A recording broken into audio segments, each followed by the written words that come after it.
So you want to hear something wild? Like that story wasn't wild enough.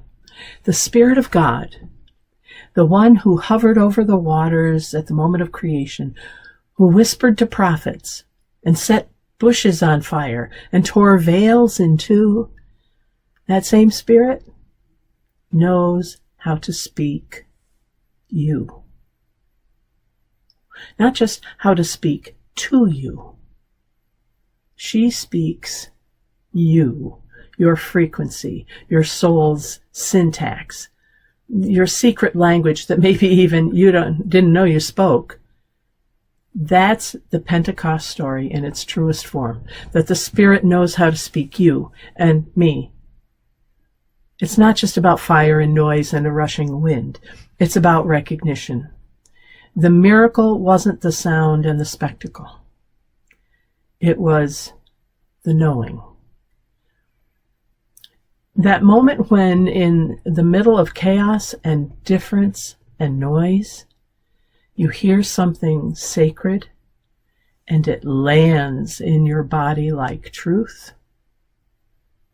Well, I can relate to that today. Can't you? Thirsting for that?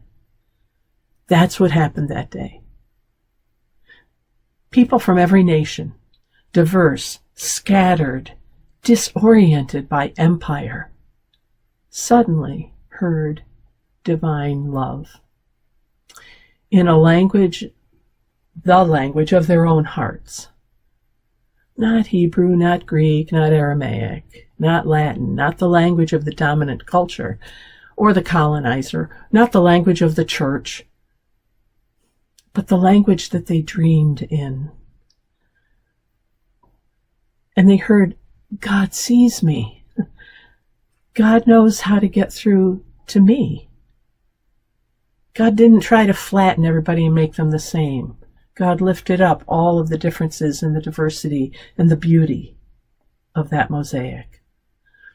Something raw and holy breaks in that moment, a sound like rushing wind or tongues like fire. And then everyone hears. Not hear. Everyone hears, each in the language that made them feel known and accepted and validated. The sacred doesn't arrive as a performance.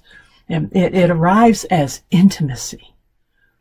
Not by flattening the differences, but by honoring them. Each one is worthy. Each voice is heard. Each tongue was spoken without needing to be translated or ranked or corrected. No one had to become someone else to be seen as holy. Each person was and is cherished just as they are, just as you are, just as I am. And you, watching this maybe from your phone or watching through your doubts, or maybe watching on your kitchen counter, you don't need to speak church in order to speak to the Spirit. Spirit speaks through poetry and science, through rhythm and rest, through drag and data, through grief and laughter. Spirit speaks through bedtime stories and spreadsheets, even through a chat box that somehow names you, that knows you. God, Spirit, divine mind, whatever resonates for you for a term, will find the language that makes sense to your soul. How cool is that? She already speaks your frequency.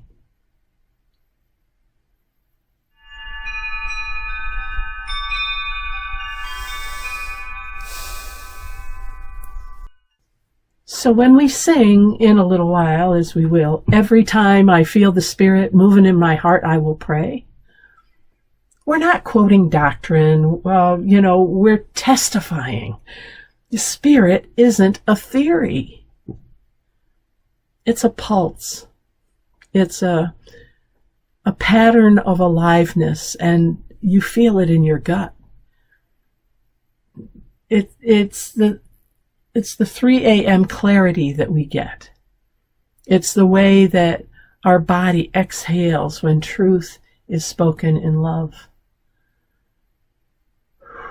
Pentecost didn't end in the first century, friends.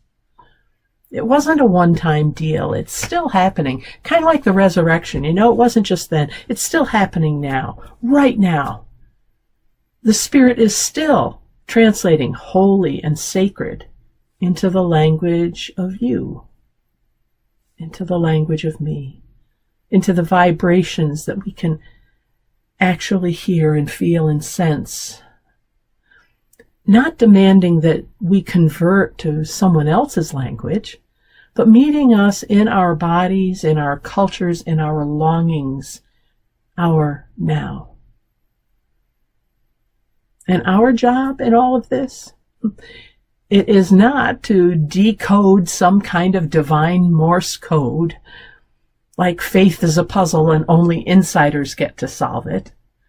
We're not here to crack a cosmic password. We are here just to notice. To notice with curiosity, to stay open, to pay attention when something feels right, to say yes when, that pulse of truth runs through us. Yes. And to pray, to sing, to lean in every time we feel the Spirit, because she's already speaking. Ultimately, the question isn't whether the Spirit is speaking. The question is, are we listening? Are we paying attention? Are we tuned in? Not to the loudest voice in the room, but to the truest voice inside of us. The one that knows us. The one that names us. The one who speaks us. The one that meets us exactly where we are. So listen. Listen to the sigh and to the song. Listen to the shiver or the stillness. Because every time you feel the Spirit moving in your heart, that's her. Speak back. Sing. Breathe. Testify, however it is that you do. You're already fluent in the frequency of God and of God's frequencies, the holy frequencies, because they resonate in us whether we realize it or not. So get lit, lean in, and feel the hum of the Spirit resonating inside of you. Amen. Amen.